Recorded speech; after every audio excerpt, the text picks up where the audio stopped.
Well, maybe we could talk a little bit about jazz, another one of these places where we're starting to, or for a while now, have seen American Indian folks contributing to that conversation. Who should we be on the lookout for? I know we've got a few people that we've listed on the syllabus, like Jim Pepper and Joy Harjo. Are there other places? And what could you say about Native influenced jazz? Native influenced jazz, or how did Native influence jazz? Or, you know, you can go anywhere with that. Where would you go? I would say that I would think, or I used to think that I loved Muskogee or Creek Seminole stomp dance because that's what I knew.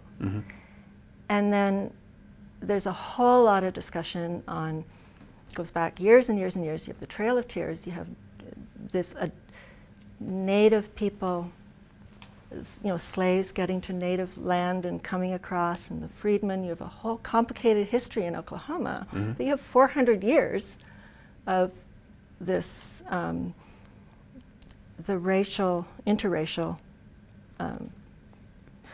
being put in the same spot. This kind of mutual influence that even happens in the music. Yes, Okay. and one of the things I looked at,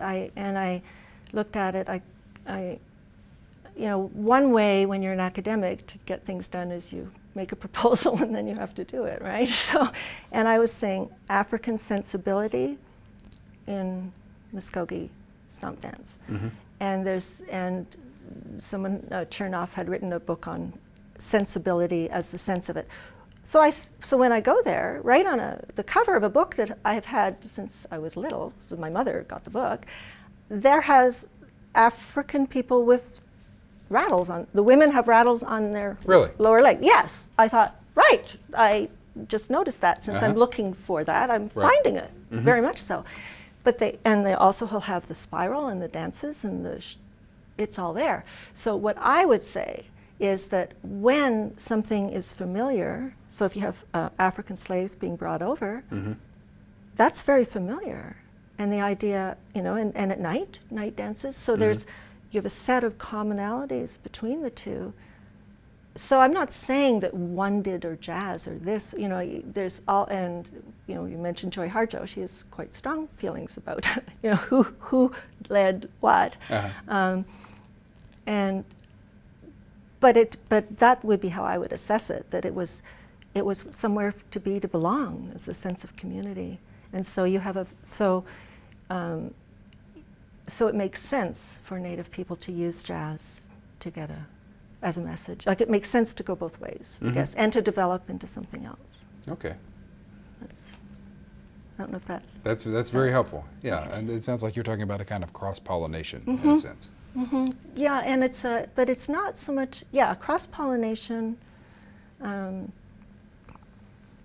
but it's basically coming together. And there's I was looking for a wonderful quote with Joy Harjo where she says, so I'm talking stomp dance now, and so she's Muskogee, stomp dance, and I thought, oh, she's like, to be history is to dance it.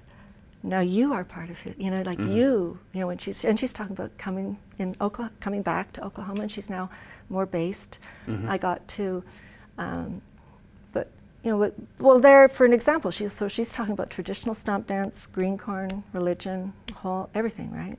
Very private.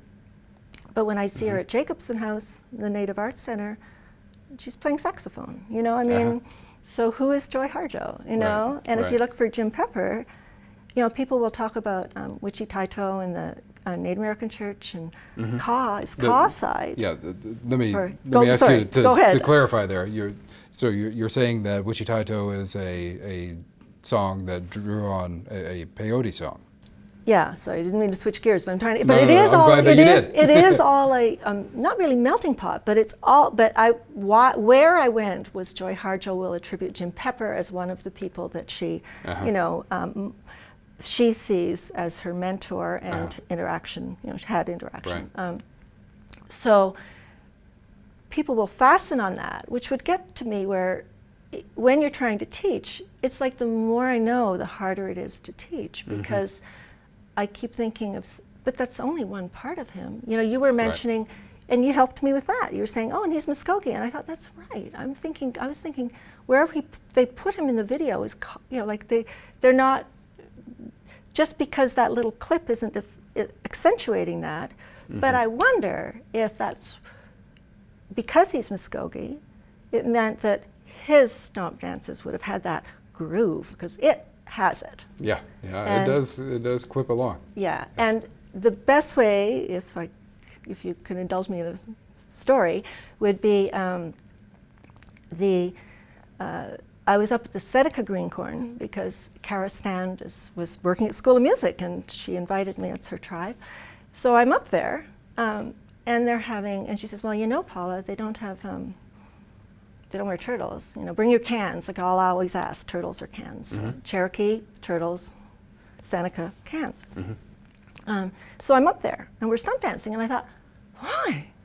That sounds like a Creek one. And Felix, you know, gentleman comes up and says, Paula, where's Linda? And it's a Creek have come up to help them dance. Ah, right. And it's a Creek leader, and I'm confused, you know. And then now I'm not confused. Do you see what I'm saying? Right, right. But it's that jazz groove, right. But that makes sense. The Seneca come from New York. The slaves, once they get up that high, they're not, it doesn't have the same, whether you call it cross-pollination, but they're not thinking of cross-pollination. They're trying to stay alive. That's a weird way to say it. It's, right. And it's good to give me a We're talking about term. interaction, right? And we're talking about crossing and some community, boundaries. Yeah. Okay. And it sounds like this has been happening, well, for a very long time now. A very long time. Right.